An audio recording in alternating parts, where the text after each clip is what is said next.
출발 업앤다운 시간입니다. 오늘장 움직이고 있는 그 종목군들 살펴보고 전략 세워보는 시간입니다. 유한타증권 박진희 부장과 함께하겠습니다. 부장님 안녕하세요. 네, 안녕하세요. 네, 자 오늘 시장, 양시장 모두 플러스권의 움직임이 나타나고 있습니다. TPP 관련돼서 종목군들의 희비가 좀 많이 엇갈리고 있는 그 상황인데요. 자, 종목들의 특징부터 점검해 주시죠. 네, 오늘 시장 전날 미국 시장의 급등세의 영향 그대로 이어가고 있습니다. 미국 시장에서 반도체 관련 마이크론의 강세 그대로 영향받으면서 삼성전자와 하이닉스의 강세 두드러지고 있는데요. 특히 삼성전자와 하이닉스의 강세는 현대차 그룹주들의 약세와 상관된다라고 보시면 되겠습니다. 현대차 그룹주들 TPP 관련해서 부담성 있다라고 내용이 나오면서 이런 부분들이 좀 돌려지고 있습니다. 현대차, 기아차, 모비스, 현대위아, 글로비스 모두 하락하는 모습 보실 수가 있겠고요. 전반적으로 본다라면은 오늘 화학주, 특히 2차전지 섹터 쪽의 강세가 눈에 띄게 두드러지고 있습니다. LG화학, 삼성 SDI, PNE솔루션 등 2차전지 관련주들의 강세가 두드러지는 모습 보실 수가 있겠고요. 정유주들도 간밤에 유가 상승에 맞춰서 강세를 보여주고 있습니다. 그래서 전반적으로 유가 강세와 2차전지가 같이 맞물리면서 친환경 차에 대한 그런 기대감 계속적으로 좀 이어지고 있는 것 같고요. 카메라 관련 부품 섹터들도 코스닥 쪽에서는 좀 강세를 보여주고 있네요. 파트론, 옵트론텍, LG이노텍 같은 경우도 강세를 이어가고 있는 모습 보실 수가 있겠습니다. 전체적으로 화장품 섹터주들도 어제에 이어서 소폭 상승세 이어가는 모습, 어제 급락했던 삼성 LNS 오늘 반등에 동참하는 모습이고요. 중국 관련 MPK 역시 이것도 화장품과 관련되어 있는데요. 오늘도 급등세에 나타나고 있는 것 같습니다. 전체적으로 제약, 바이오, 헬스케어 섹터 내에서는 화장품 섹터 쪽이 좀 상승이 두드러지고 있고요. 최근에 조정이 좀 많이 받았었던 일부 셀트리온 같은 종목들도 오늘 소폭 좀 반등에 동참하는 모습인데요. 전반적으로 거래소 쪽은 아까 말씀드렸던 대로 화학주들, 정유주들 기반으로 가는 강세가 두드러지고 있고요. 코스닥 쪽에서 온다라면은 카메라 모듈 부품 쪽, 그 다음에 방금 말씀드렸던 일부 화장품 섹터 쪽 이런 쪽들에서 좀 강세가 나타나고 있다라는 점이 오늘 좀 특징이라고 보시면 되겠습니다. 네. 자, 그러면 이제 종목들 오르는 종목부터 살펴보도록 하겠습니다. SK 하이닉스 최근에 강세가 꾸준하게 이어집니다. 업황에 대한 그 기대감도 있고 실적 개선에 대한 기대감도 있습니다. 지금 박스권을 이제 탈피를 기대를 해볼 수 있을지 하이닉스 투자 전략부터 제시해 주시죠. 네, 하이닉스 참 어려운 종목이죠. 귀에 걸면 귀걸이, 코에 걸면 코걸이, 실적이 좋댔다가 안 좋댔다가, 이제는 또 기대감이 있댔다가, 업황이 안 좋댔다가 계속 오락가락하는 그런 종목입니다. 하이닉스 지금 박스권 상단으로 다시 돌파 시도하고 있습니다. 하이닉스 차트 보시면 아시겠습니다만은 37,000원 부근에 박스권 상단 설정되어 있고요. 박스권 하단은 33,500원입니다. 이번 하락에도 33,500원에서 반등이 나왔죠. 그래서 지금 박스권 하단은 33,500원. 보유하신 분들은 이 가격이 로스컷 가격이 되겠죠.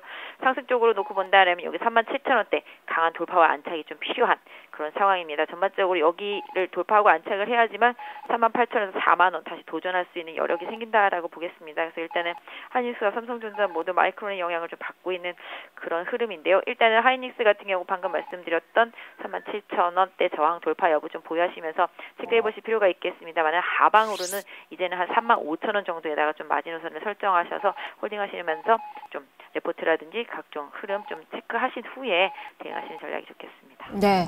자, 그리고 오늘 빼놓을 수 없는 종목이 바로 이 TPP 수혜주들입니다. 지금 업종상으로도 섬유 의복 업종이 상승세가 가장 두드러지게 형성이 되고 있고, 일신방직, 방림 이런 종목군들의 강세 강하고요. 그리고 수혜주로 부각되고 있는 태평양물산, 한세실업 이런 종목군들이 한 10%가량의 상승권의 움직임이 나타나고 있습니다. 자, 이쪽은 전략 어떻게 주실까요? 네, 오늘 수혜주라고 아침에 언급이 되면서 급등을 했습니다. 아직까지 확실하게 수혜다라고 말하기는 어렵지만 그런 기대감이 많이 실려 있는 것 같습니다.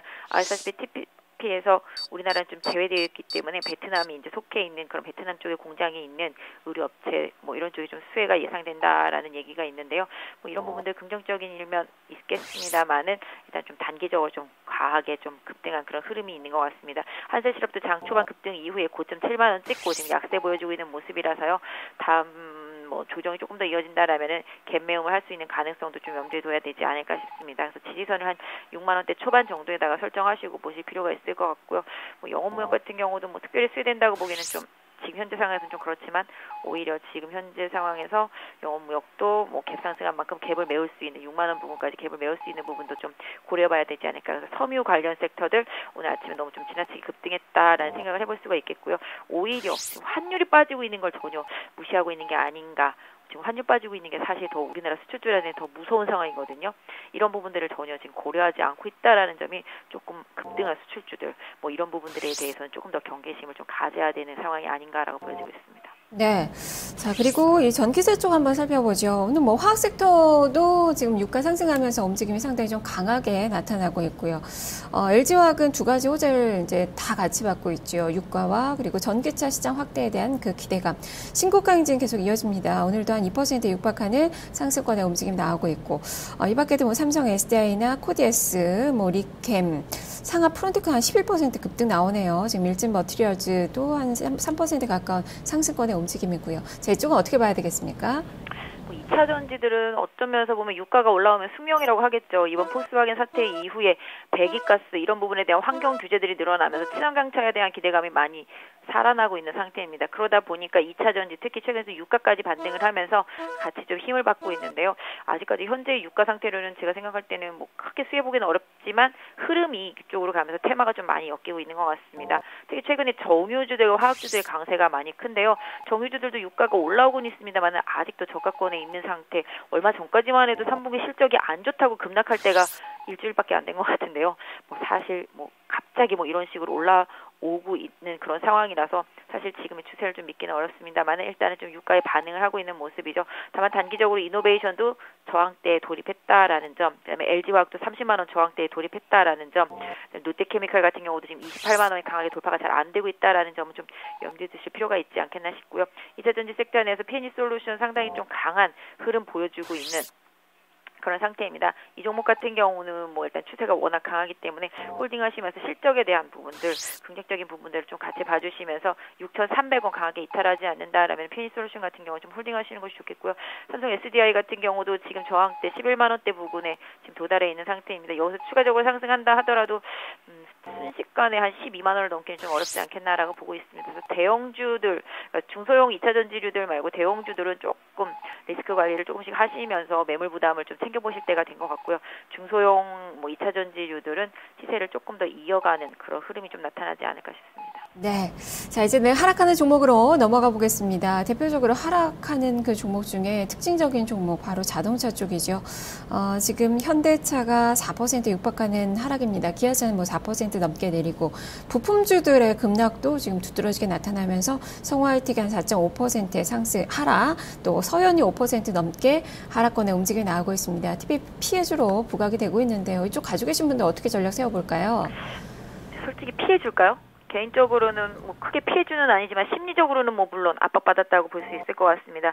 최근에 가장 강했던 섹터였었는데요. 어제부터 약세 보였죠. 환율이 가장 큰 관건입니다. 어제도 많이 빠졌는데 오늘도 많이 빠지고 있습니다. 현대차 환율 플레이 하는 업체라고 보시면 되기 때문에 오히려 환율이 빠진 거에도 영향을 받고 있는 거라고 보고 있습니다. 뭐 물론 일본 자동차들과의 경쟁에 있어서 관세 부분 이런 부분에서 최근에 우리 같은 경우는 일단 뭐 미국이랑 이미 FTA가 돼 있는 상태였었기 때문에 일본과 달리 좀 수혜를 보던 부분이 없어졌다라고 볼 수도 있겠습니다만은 기본적으로 현대차, 기아차는 미국에 공장이 다 있습니다.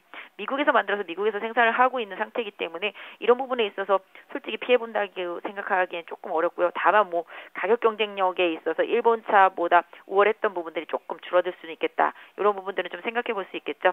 최근에 단기적으로 좀 많이 오른 상태에서 IT 섹터들, 다른 수출주도 올라오면서 자동차 섹터들이 좀 조정을 받고 있다라고 보겠습니다. 오히려 긍정적인 좀 눌림 기다려보시는 게 좋지 않을까 싶습니다. 그래서 뭐 모비스 기준으로는 한 22만 원 정도 부분이 될 수 있을 것 같고요. 현대차 기준으로는 지금 조정이 온다라면은 일단 지금 상태에서 21선이 살짝 깨진 상태이기 때문에 약 한 15만 원대 초중반 정도에서 지지력 한 번 더 확인하실 필요가 있지 않겠나 싶은데요. 궁극적으로는 리스크가 생긴 거는 사실이지만 오히려 현대차, 기아차와 자동차 부품주들에 있어서는 환율이 더 문제다. 이 환율을 더 관건 있게 좀 봐야 되지 않겠나 싶습니다. 네, 알겠습니다. 말씀 잘 들었습니다. 네, 감사합니다. 네, 지금까지 박진희 부장과 함께 출발 업앤다운 살펴봤습니다.